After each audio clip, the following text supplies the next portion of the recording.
किसान नोएडा से दिल्ली मार्च करेंगे। किसान नेता सुखबीर खलीफा बोले दोपहर 12 बजे महामाया फ्लाईओवर से यात्रा की करेंगे शुरुआत। दिल्ली के चिल्ला बॉर्डर पर लगा लंबा जाम, किसानों के दिल्ली मार्च को लेकर यातायात हुआ प्रभावित। 6 दिसंबर को पंजाब से किसानों का पहला जत्था दिल्ली के लिए रवाना होगा। केएमएम लीडर सरवन सिंह पंडेर बोले केंद्र सरकार किसानों से बातचीत नहीं करना चाहती। आज यूपी के संभल जाएगा कांग्रेस का प्रतिनिधिमंडल। हिंसा की हकीकत जानने के लिए वहां जाने का ऐलान। पुलिस ने अजय राय को फिलहाल संभल नहीं जाने को कहा। संभल सदर से सपा विधायक इकबाल महमूद ने हिंसा में मारे गए 5 लोगों के परिजनों से मुलाकात की। परिवार वालों ने इंसाफ की गुहार लगाई।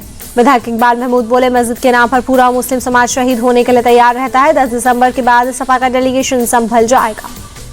संभल विवाद पर कांग्रेस चीफ खड़गे ने जताई नाराजगी। कहा लाल किला, कुतुब मीनार, ताजमहल, चार मीनार सब तोड़ दो, ये सब भी तो मुस्लिमों के बनवाए हैं। सपा चीफ अखिलेश यादव का बयान। संभल हिंसा के लिए सिर्फ योगी सरकार जिम्मेदार, बीजेपी हिंदू मुस्लिम एकता तोड़ना चाहती है।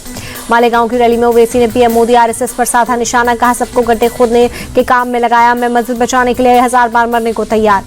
दिसंबर के दूसरे सप्ताह में दिल्ली में बीजेपी परिवर्तन यात्रा शुरू करेगी। वीरेंद्र सचदेवा बोले जनता अपना मन बताएगी कि भ्रष्टाचारी सरकार की विदाई का समय आ गया है। दिल्ली से बीजेपी की सांसद कमलजीत सहरावत बोली परिवर्तन यात्रा में आम आदमी पार्टी की विफलताओं के बारे में बताएंगे। दिल्ली के कालकाजी विधानसभा में आप संयोजक अरविंद केजरीवाल ने पदयात्रा की। सीएम आतिशी शामिल हुई। सीएम आतिशी ने दिल्ली की जनता से आम आदमी पार्टी को जिताने की अपील की। कहा हमने फ्री बिजली पानी दिया, शिक्षा और स्वास्थ्य के क्षेत्र में काम किए। दिल्ली के राउज एवेन्यू कोर्ट में नरेश बालियान की पेशी। कोर्ट ने 2 दिन की पुलिस हिरासत में भेजा। पुलिस ने 5 दिन की कस्टडी मांगी थी। कोर्ट में पेशी के दौरान बातचीत में बोले नरेश बालियान मेरे ऊपर लगे आरोप निराधार, चुनाव की वजह से गिरफ्तार कराया।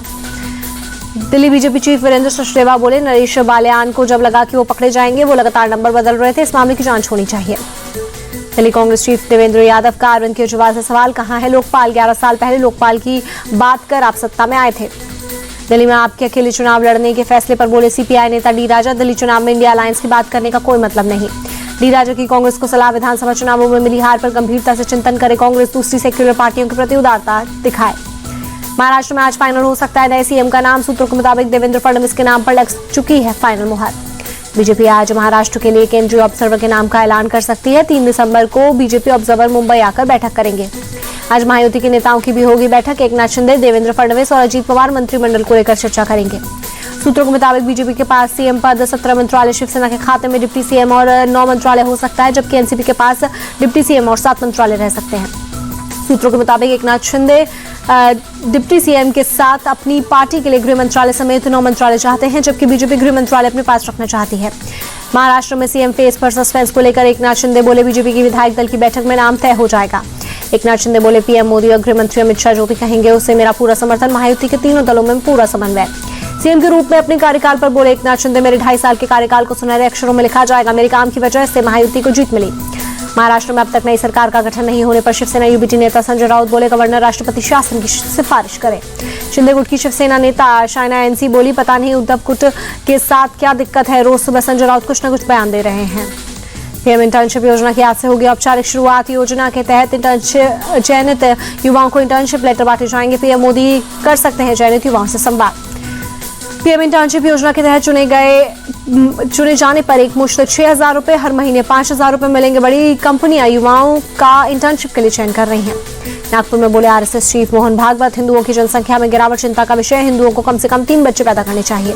मोहन भागवत ने अलग अलग देशों के बीच जारी टेंशन की वजह बताई। कहा अहंकार, कट्टरपंथ, स्वार्थ की वजह से विवाद हो रहा है। एआईएमआईएम चीफ असदुद्दीन ओवैसी का मोहन भागवत से सवाल। क्या बच्चे पैदा करने के पैसे आप देंगे? महाराष्ट्र में बच्चे पैदा करने के लिए कोई स्कीम लाएंगे? यूपी सरकार ने महाकुंभ मेला क्षेत्र को अस्थायी जिला घोषित किया। 4 तहसीलों के 67 गांव शामिल। सीएम योगी के निर्देश पर प्रयागराज नगर निगम ने गंगा किनारे स्थित रसूलाबाद घाट का नाम बदलकर चंद्रशेखर आजाद घाट किया। इसी घाट पर अमर शहीद चंद्रशेखर का अंतिम संस्कार हुआ। अकाली दल के नेता सुखबीर बादल आज अकाल तख्त के सामने होंगे, पेश हो सकता है सजा का ऐलान। पुणे में इंडियन और कंबोडियन आर्मी के बीच सैन्य अभ्यास CIN-BAX का पहला संस्करण शुरू। 8 दिसंबर तक ड्रिल चलेगी। बांग्लादेश में हिंदुओं पर हो रहे हमले के खिलाफ भारत समेत 156 देशों में इस्कॉन के अनुयायियों का प्रोटेस्ट। हाथों में तख्तियां लेकर कृष्ण भजन करते हुए विरोध जताया। भारत में दिल्ली, मुंबई, हैदराबाद, जयपुर, कोलकाता समेत कई शहरों में इस्कॉन के अनुयायियों का प्रोटेस्ट। चिन्मय कृष्णदास को रिहा करने की मांग की। इस्कॉन कोलकाता के वाइस प्रेसिडेंट राधा रमन बोले बांग्लादेश में अब तक चिन्मय दास समेत इस्कॉन के 4 अनुयायियों को अरेस्ट किया गया है। मंदिरों को तोड़ा जा रहा है।